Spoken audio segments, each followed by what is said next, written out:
He's handsome, he's pretty, he's also coincidentally been a queen in New York City. It's Sean Vincent, I'm Dan Peters, and we are here for another episode of Is It?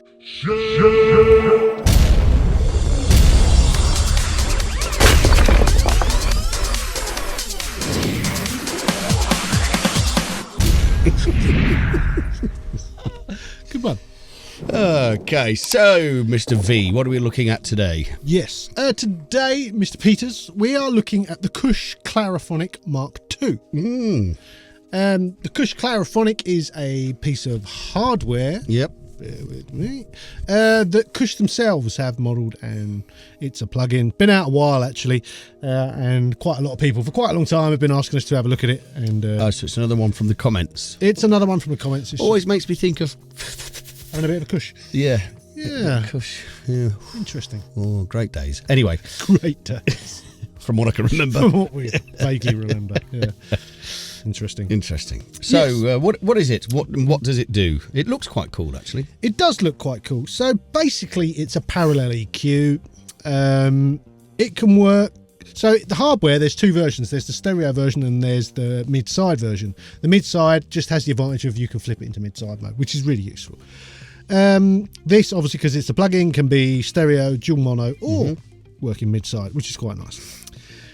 So the Kush Clariphonic, what does it do? Very basically, for left and for right, or for mid and for side, whichever way you look at it, you have two sections. You have the focus section and you have the clarity section.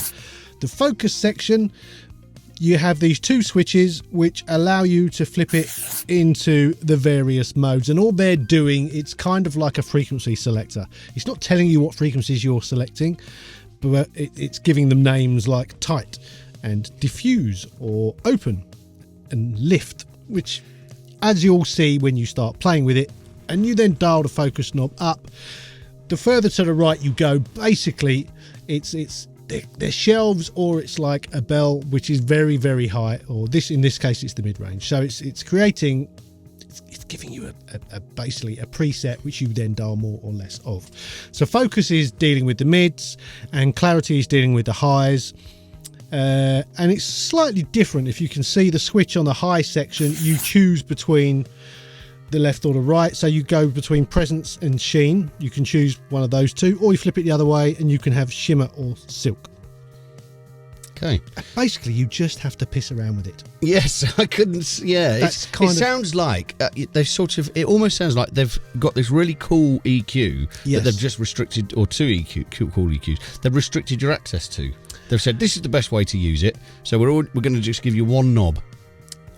Yep, basically. I feel like that's what God did me with this channel. He said, I'm just going to give you one knob. YouTube have to make a YouTube channel. Yeah. If I believed in all that, which I don't. No. Yeah, basically that's what's happened here. Yeah. It's a very simplified EQ, but I think Kush probably went, these frequencies sound amazing with this particular set of circuitry, so we'll just do those. Okay, yeah. And that's your lot. Gotcha. So it's very, very simple to use. I would say it's quite subtle. You have to really hear differences, you have to push it quite hard. But when you do, it is pretty magic. It does some pretty unique stuff. There's not many EQs, I don't think, that you can sort of put in the same category. Maybe actually the what do you call it? What's the blue stuff? With the airband. With the airband. Oh my god, why has that gone out of my head? Marg stuff. The Marg stuff. Yeah, the EQ4, the airband on that is quite similar to the top end on this. Yep. It does this very clever thing where you can keep pushing it and it never gets harsh. Yeah. If you run a regular EQ in the same way, it will get to a point where it's like taking your head off. This kind of doesn't do that. Great for sort of vocals and synths and beautiful for vocals. Really nice in a mastering situation. Really. Yeah.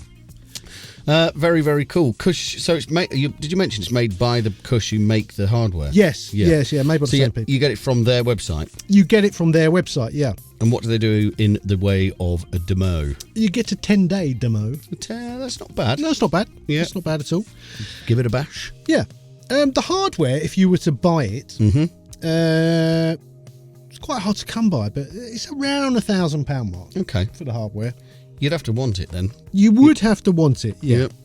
But how much is the software? The software is $199 then, which is one of those where it's like, that's a lot of money for basically something that is sort of a 2-band EQ. Exactly. So this is the way I always look at it. You know, somebody says, right, here's $199. Yep.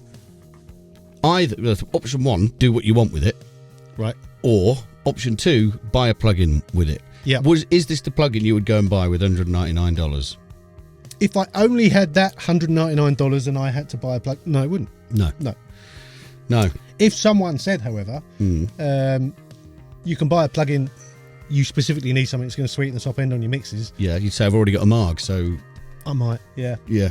Yeah. It's a tricky one. I do think the price correlation between the plug-in and the hardware means that I would just save up for longer and buy the hardware. Yeah. That will retain its value forever. Yeah, that's true.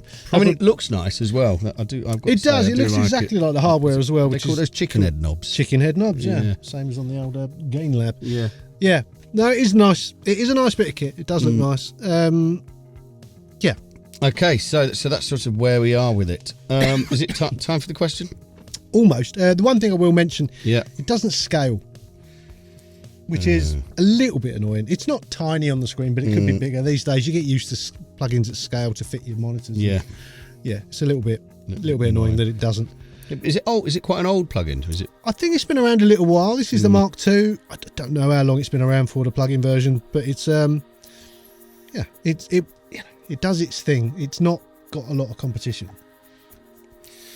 Well, there we go. So Sean Vincent is the Kush. What is it? Clariphonic Mark II. Shit. No, I don't think it would be fair to call it shit. It does a very specific job and it does it very well. I do think if it was under $100, they would shift a lot of them. But yeah, this is the thing. If you can buy the actual thing for about $1,000, it's for me. It's like, no, I'll just keep saving and I'll buy one if I really want one. It'd be interesting to see in the comments how many people disagree with us on this one, because I can see why you're not saying that it's shit. I just think it's too much money. I think it is a lot of money. Well, we were talking about this in the car earlier about confirmation bias, weren't we? If someone spent a lot of money on a plugin, I must have nodded off. You probably did. No one wants to hear that someone, something they spent a lot of money on isn't very good. Or if someone doesn't like it that's true. Publicly and they've spent a lot of money on it, they will, honestly, the comments go nuts. Oh, I love that plugin. Yeah. You've got it wrong. Nothing sounds like it. And it's like, you can't argue with that. If you think nothing sounds like it and it's worth every penny, good for you. But, we're trying to do a service and give you a broad view. A broad view. Yeah. Good stuff. So, unless you're somebody that is suffering with confirmation bias or anything else that I mispronounce, please like the video. That'd be very cool. And subscribe to the channel. We also have an Instagram, which is Studio Life 101. And Patreons and merch stalls and all sorts of links just down below this video. So until next time, ladies and gentlemen. Adios. Sayonara.